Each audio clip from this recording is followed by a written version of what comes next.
The Welsh culture. In Wales, it is certainly not as multicultural as in, for example, the United States. There haven't been many disagreements and fights when it comes to the Welsh religion either, which is quite obvious when the largest religion in Wales is Christianity, and almost 72% of the population declared to be Christians in 2001. The remaining 28% consists mostly of Roman Catholics, Muslims and Hinduists. Wales was dependent on coal mining industry in the past, but now is a country that is driven by tourism and public sectors, such as schools, hospitals, public offices and so on. After the Romans withdrew from Britain, as it developed something called Celtic Britain. Therefore, the Celtic Britons developed an own language which is a mix of English and Celtic English.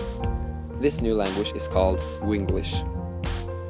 People in Wales love their country and are very proud of their language, which is Winglish.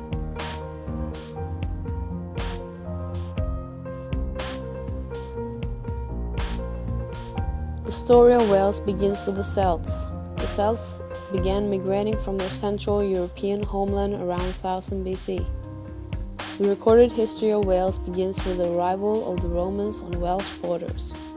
At that time, people spoke a Celtic language, Brythonic, the language that would eventually evolve into Welsh. The Saxon advance resumes in Wales. A great figure in the fight between the British and the Saxons was King Arthur. There are many legends surrounding Arthur, but many believed he was first mentioned in Welsh poetry around 594.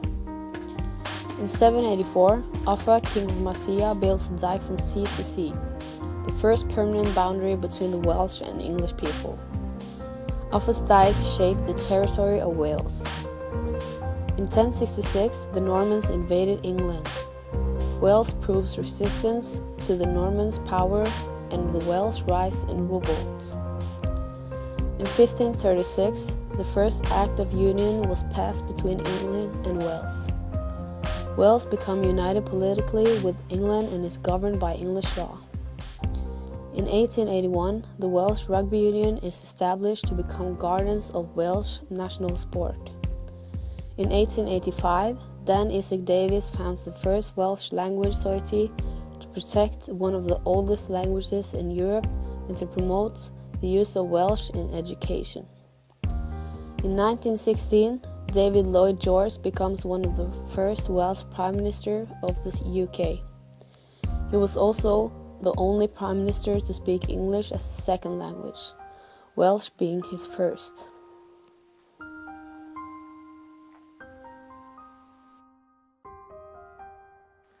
In 1997, the Wales public voted yes to the establishment of the National Assembly for Wales, allowing Wales to become a distinct constitutional entity within the UK for the first time in 40 years. In 1999, the National Assembly for Wales is officially opened by Her Majesty the Queen.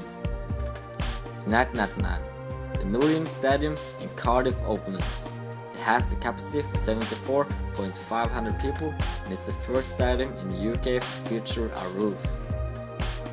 In 2004, Her Majesty the Queen opens the Wales Millennium Centre.